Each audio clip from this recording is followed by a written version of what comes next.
Die 19-jährige Natalie Salas schien eine lange, glückliche Zukunft vor sich zu haben. Sie wuchs in einer christlichen Familie von Evangelisten auf und hatte vor kurzem einen Mann kennengelernt, in den sie sich unsterblich verliebt hatte.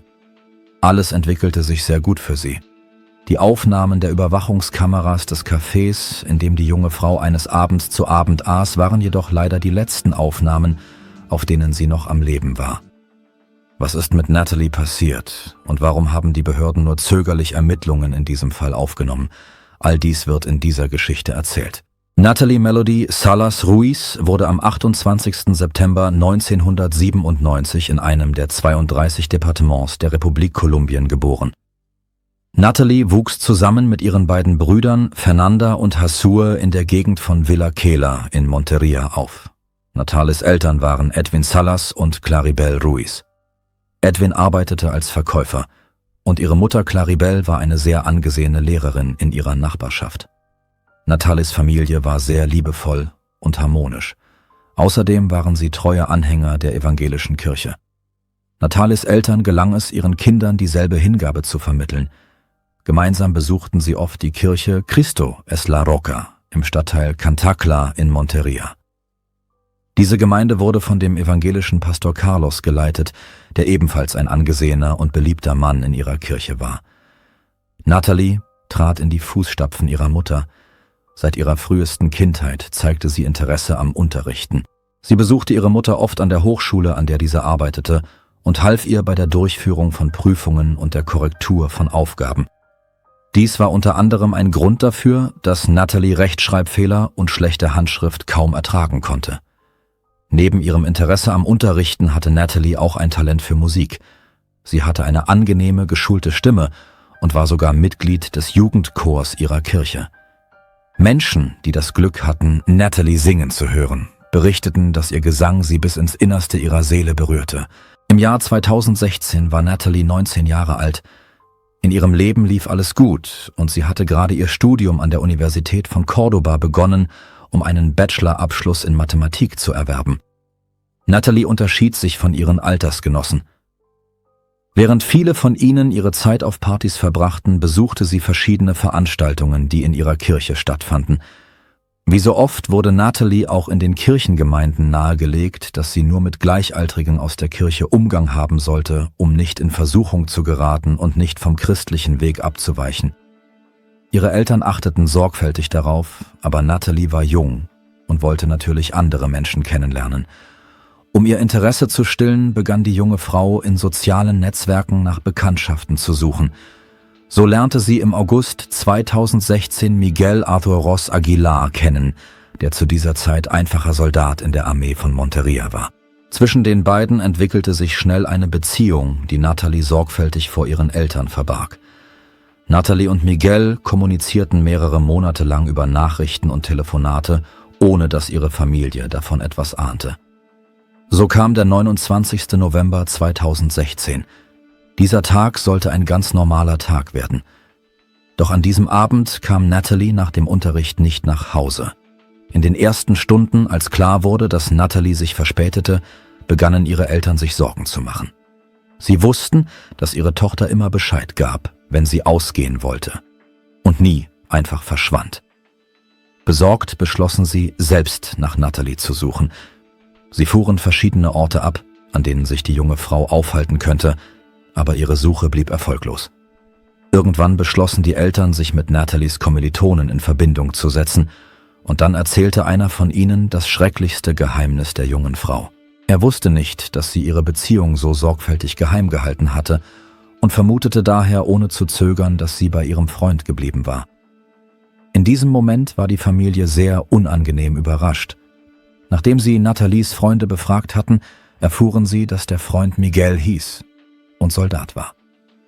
Danach begaben sie sich zusammen mit Carlos, dem Pastor ihrer Kirche, dem sie voll und ganz vertrauten, zu der Kaserne, in der Miguel seinen Dienst versah. Zu diesem Zeitpunkt kannten sie jedoch nur seinen Namen und seinen Rang, und diese Informationen reichten nicht aus, um mehr über den Freund zu erfahren oder ihn persönlich zu treffen. Sie versuchten auch, seine Telefonnummer oder die Kontaktdaten seiner Familienangehörigen zu erhalten, aber Miguels Vorgesetzte gaben diese Informationen nicht preis. In den folgenden 4 Tagen suchte die Familie mit aller Kraft weiter nach Natalie. Die ganze Zeit über half Carlos ihnen und beteiligte sich an der Suche. Aber am 5. Tag entschuldigte er sich bei ihnen und erklärte, dass er aus beruflichen Gründen in eine andere Gemeinde fahren müsse. Genau an diesem Tag, dem 3. Dezember 2016, wurde Natalies lebloser Körper in einem künstlichen Abwasserreservoir gefunden. Laut Polizeiberichten wurde die junge Frau vor ihrem Tod brutal geschlagen und sexuell missbraucht. Die Medien veröffentlichten auch die Todesursache. Natalie wurde mit bloßen Händen erwürgt. Das Gesicht der jungen Frau war bis zur Unkenntlichkeit entstellt. Am Tatort wurde ein Kanaldeckel gefunden, der nach Ansicht der Ermittler als Schlagwerkzeug verwendet worden war. In der Voruntersuchung konnten Beweise gesammelt werden, die auf mehrere Verdächtige hindeuteten.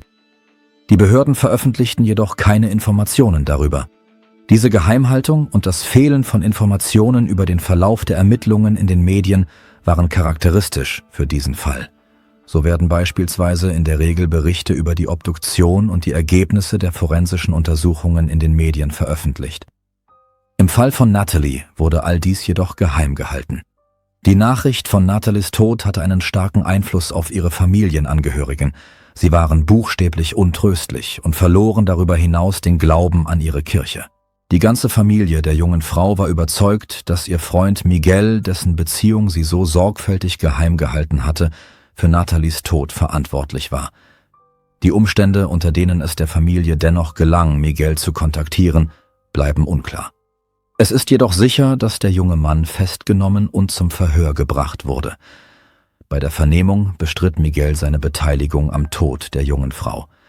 Er erzählte, dass er Natalie im August 2013 kennengelernt und sie erst am 29. November desselben Jahres zum ersten Mal persönlich getroffen habe. Der junge Mann bemerkte, dass ihm das Warten auf das Treffen wie eine Ewigkeit vorgekommen sei, aber als er Natalie zum ersten Mal umarmte, seien alle seine Zweifel und Ängste verschwunden.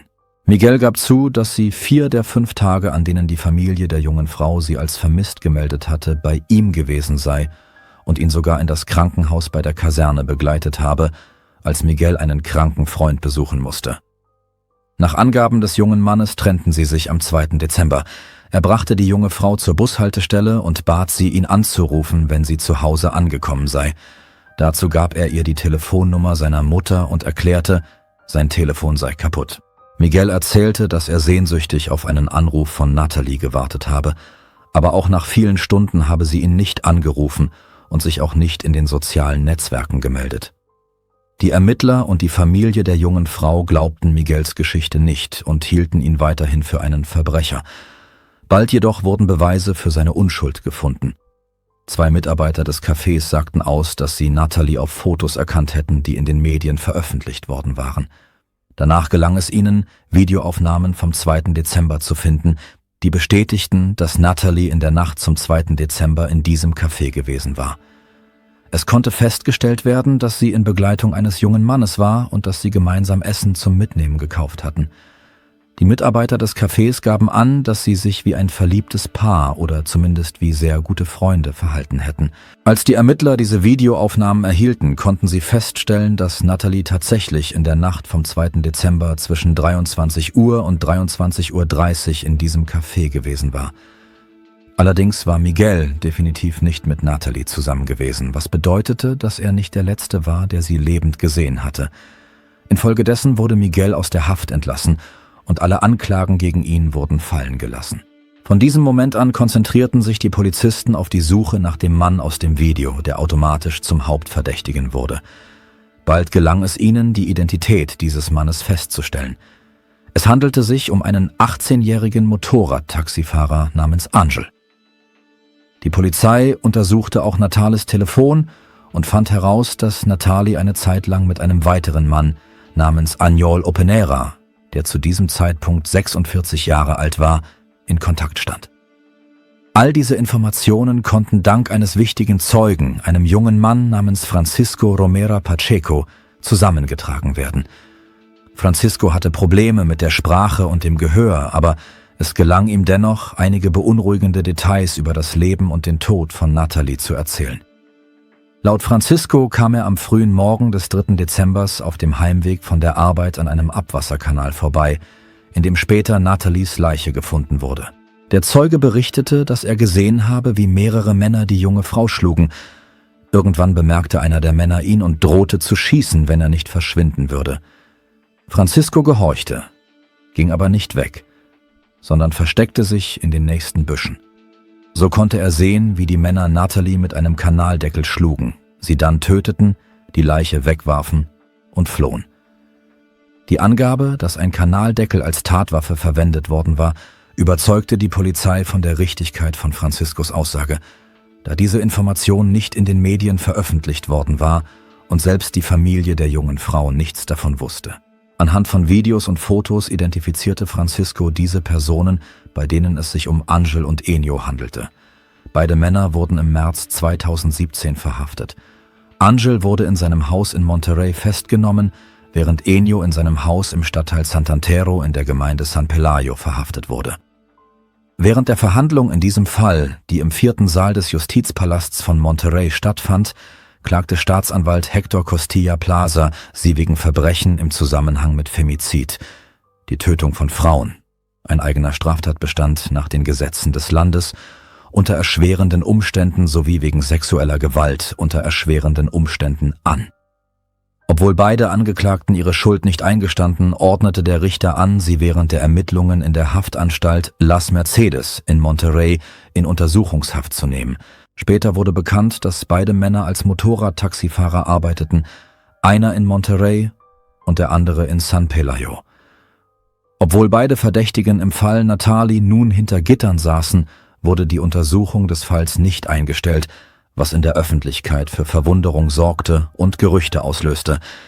Dies wurde am 6. April 2017 öffentlich bekannt gegeben, als der Direktor der Staatsanwaltschaft in Córdoba, Iván Marcos Barrios, offiziell mitteilte, dass die Ermittlungen weder für die Polizei noch für die Staatsanwaltschaft abgeschlossen seien, da die Beweise darauf hindeuteten, dass es mehr Täter gab.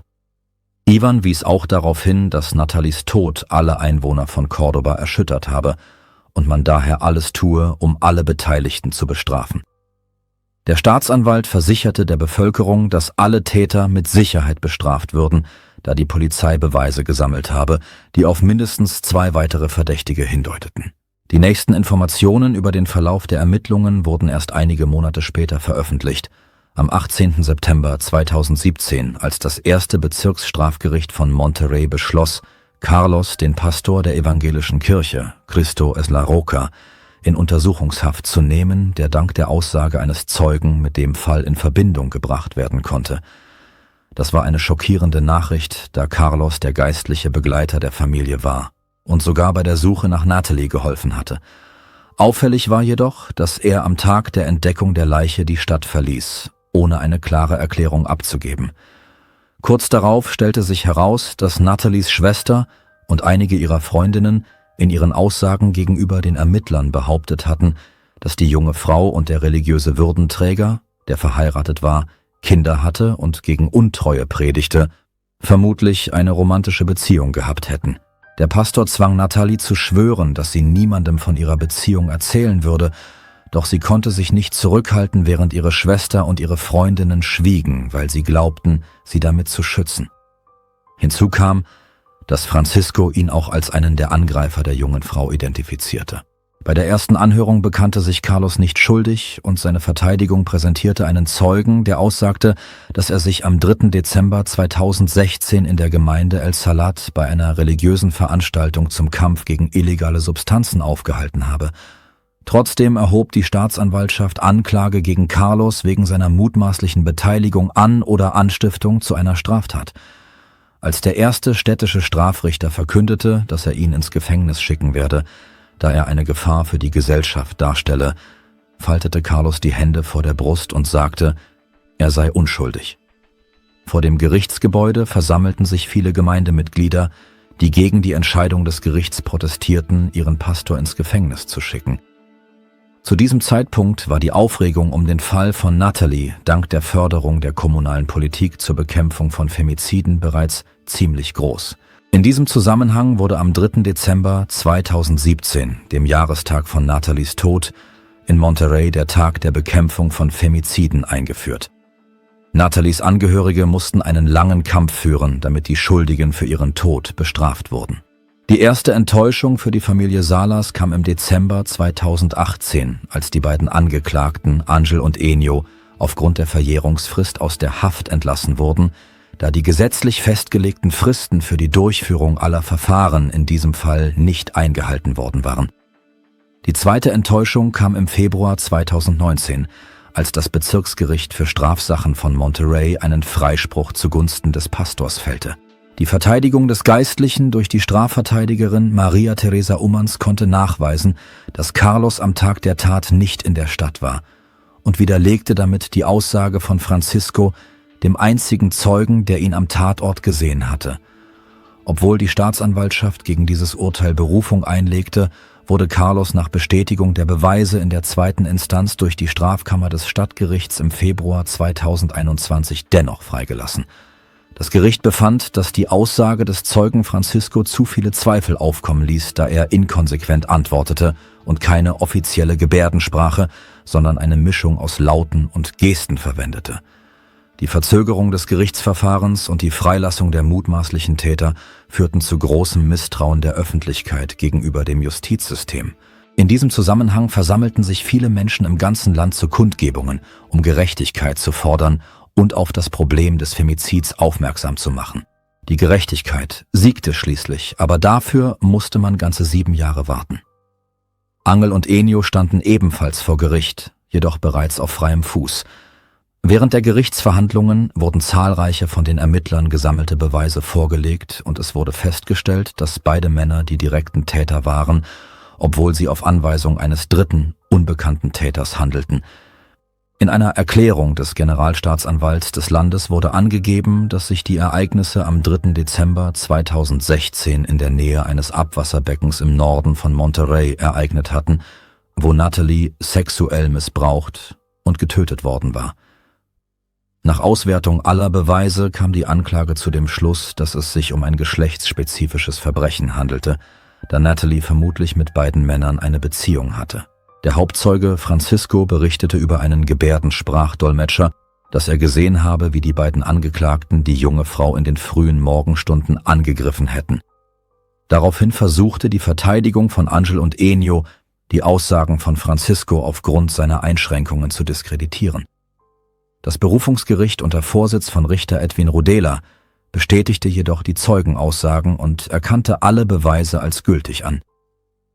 Auf dieser Grundlage wurden der 25-jährige Ángel David Sánchez und der 53-jährige Enio Apeña am 3. März 2023 wegen Femizid und sexueller Gewalt zu 43 Jahren und 7 Monaten Haft verurteilt.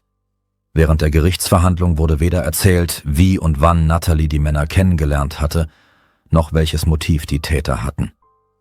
Beide Männer werden ihre Strafe im Gefängnis Las Mercedes in Monterrey verbüßen. Es schien, als sei Gerechtigkeit hergestellt worden. Das Urteil trug zur Bekämpfung von Femiziden bei und die Familie des Opfers war mit den Urteilen zufrieden. Die Freude währte jedoch nicht lange. Die Verteidiger beider Männer kündigten an, dass sie gegen das Urteil Berufung einlegen würden, damit das oberste Gericht von Córdoba ein endgültiges Urteil fällen könne. 4 Monate später geriet der Fall von Natalie erneut in die Schlagzeilen. Der Grund dafür war, dass in den Medien Informationen über die Verhaftung von Pastor Carlos am 13. Juli 2023 durch Beamte der Hauptstadtpolizei von Monterrey erschienen waren. Die Verhaftung von Carlos stand jedoch in keinem Zusammenhang mit dem Tod von Natalie. Der Mann wurde in seinem eigenen Haus verhaftet und unter strenger Aufsicht ins Gefängnis gebracht. Aber was hatte er getan? Laut offiziellen Berichten wurde Carlos wegen schwerwiegender Übergriffe gegenüber einer Minderjährigen angeklagt. Die Tat wurde am 1. Juni 2022 in demselben Gebäude begangen, in dem sich die evangelische Kirche befand, in der Carlos unterrichtete. Damals versuchte der Pastor, eine 16-Jährige, die ihm bei kirchlichen Angelegenheiten half, zu Handlungen zu drängen, die ihre persönlichen Grenzen überschritten. Der Anzeige zufolge kam es zu unangemessenen körperlichen Annäherungen sowie zu weiteren schweren Grenzverletzungen gegenüber der Minderjährigen. Ihr gelang es jedoch, sich zu wehren. Außerdem bestand der Pastor auf privaten Treffen außerhalb des kirchlichen Umfelds. All dies wurde bekannt, als ein Verwandter des minderjährigen Opfers davon erfuhr und die Informationen an ihre Großmutter weitergab, die unverzüglich die Behörden informierte. Trotz der Beweise weigerte sich der 41-jährige Carlos, seine Schuld einzugestehen. Nach Anhörung und Prüfung der von der Staatsanwaltschaft der Beratungsstelle für Opfer sexueller Gewalt vorgelegten Beweise entschied das 5. Strafgericht von Monterrey, dass ausreichende Gründe für eine Inhaftierung vorlägen. Bis Juni 2024 hatte der Prozess gegen Carlos wegen schwerer Übergriffe gegen Minderjährige noch nicht begonnen. Es ist auch nicht bekannt, ob die Familie von Natalie beabsichtigt, das Strafverfahren gegen den Pastor wegen des Mordes wieder aufzunehmen. Die Familienmitglieder von Natalie gaben mehrere Interviews in den Medien.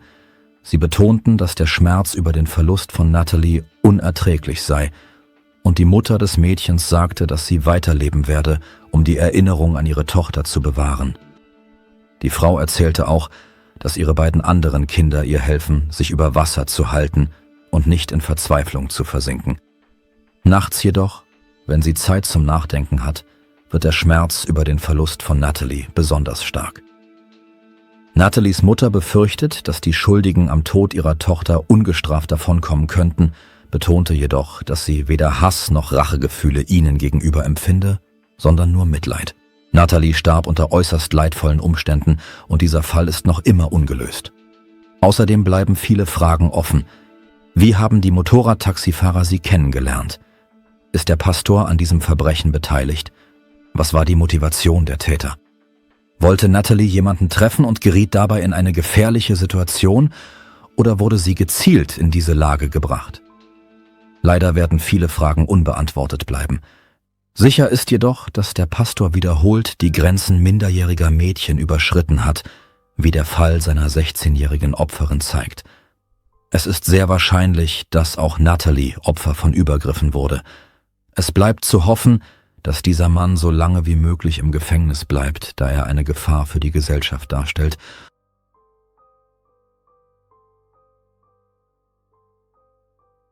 Danke fürs Zuschauen und passen Sie auf sich auf.